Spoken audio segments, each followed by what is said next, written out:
Shalom, selamat pagi Bapak Ibu Saudara yang dikasihi Tuhan Yesus Kristus. Sebelum kita mendengar kebenaran firman Tuhan, mari kita berdoa.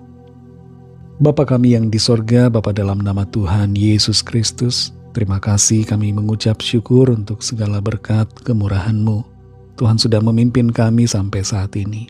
Terima kasih untuk hari baru, untuk kesempatan baru yang kembali Tuhan berikan buat kami. Saat ini kami mau mendengarkan sabda firman-Mu. Urapilah kami Roh Kudus supaya kami mengerti dan mentaati akan setiap kehendak-Mu. Dalam nama Tuhan Yesus kami berdoa. Haleluya. Amin. Saudara yang dikasih Tuhan, ayat firman Tuhan saat ini terdapat dalam kitab Mazmur pasal 121 ayat yang kelima. Tertulis demikian. Tuhanlah penjagamu, Tuhanlah naunganmu di sebelah tangan kananmu. Saudara yang dikasih Tuhan, Kim Jong-un adalah pemimpin negara yang mempunyai penjaga terbanyak di dunia. Jumlahnya secara total mencapai 100.000 orang. Di nomor 2 ada Presiden Rusia, Vladimir Putin, dengan penjaga sejumlah sekitar 70.000 orang. Namun demikian, dengan sekian banyaknya penjagaan, ruang lingkup pergerakan mereka malah semakin kecil. Para pemimpin itu tidak bebas pergi kemana saja, karena ada rasa takut terhadap berbagai ancaman.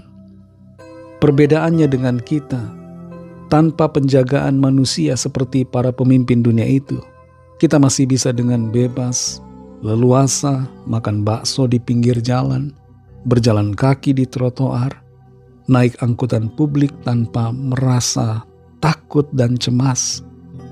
Kita perlu bersyukur, saudara, dan menyadari bahwa sekalipun kita tidak punya penjaga seperti mereka, kita punya penjagaan dari Tuhan yang Maha Kuasa. Dalam Mazmur 121 ayat 5 ini dikatakan, Tuhanlah penjagamu, Tuhanlah naunganmu di sebelah tangan kananmu. Pemazmur mengingatkan kita semua di sini tentang peranan Tuhan sebagai penjaga bagi setiap kita yang percaya kepadanya. Dia adalah penjagamu, Dia adalah penjaga saudara dan saya. Di ayat yang sebelumnya disebutkan Tuhan sebagai penjaga Israel, dan kitalah Israel sejati secara rohani, karena kita adalah orang-orang pilihan Tuhan oleh kasih karunia-Nya melalui pengorbanannya di atas kayu salib. Ada yang mengatakan, jangan jadikan Tuhan seperti seorang satpam atau security guard, karena Dia adalah Tuhan. Kita tidak menjadikan Tuhan sebagai satpam. Kita tidak menjadikan Tuhan sebagai penjaga kita.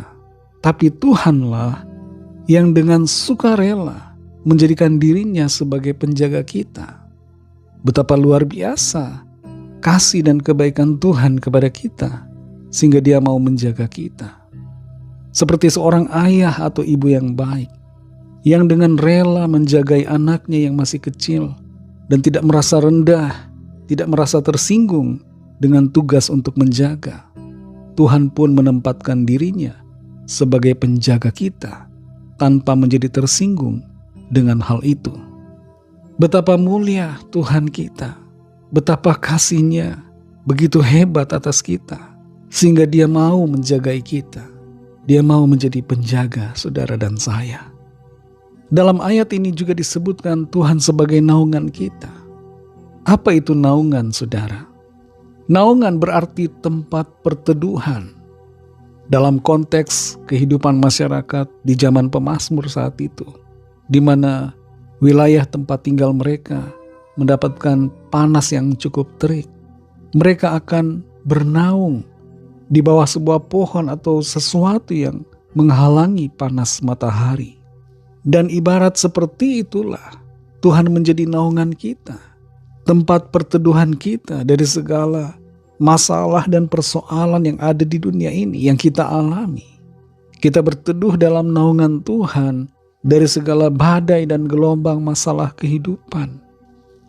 Perlindungan Tuhan mungkin tidak kelihatan, tidak seperti orang-orang yang mendapatkan penjagaan secara lahiriah. Tapi meski perlindungan Tuhan itu tidak dapat kita lihat dengan mata kita, tapi ada dan tersedia untuk saudara dan saya. Saudara yang dikasihi Tuhan, apa yang menjadi kebenaran untuk kita pahami di sini? Tuhan yang menjaga kita ada bersama kita. Dia menyertai kita. Itulah Tuhan Yesus, Juru Selamat kita.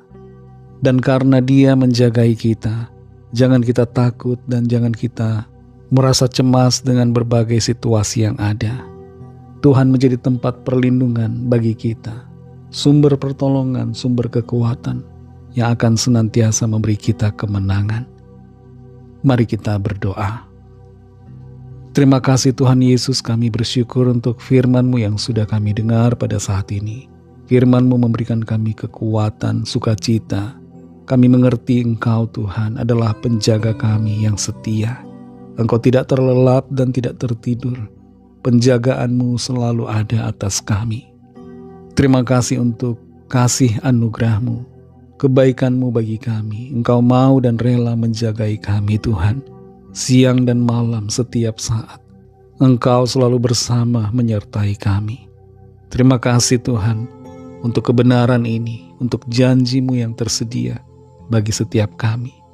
Kami tidak pernah sendirian karena Engkau menjagai kami anak-anak-Mu. Berkati kami Tuhan di sepanjang hari ini dalam segala tugas aktivitas kami, dalam studi, pekerjaan, usaha, pelayanan, dan dalam segala hal. Pimpin sertai kami jadi berkemenangan dalam segala perkara. Kami berdoa membawa setiap pergumulan kami masing-masing, setiap permohonan doa yang disampaikan. Lawatlah ya Tuhan dan nyatakan kuasa pertolongan serta mujizat-Mu bagi kami. Kami serahkan semua ke dalam tangan kasih-Mu. Dalam nama-Mu yang kudus, nama Tuhan Yesus Kristus, kami sudah berdoa dan mengucap syukur. Haleluya. Amin.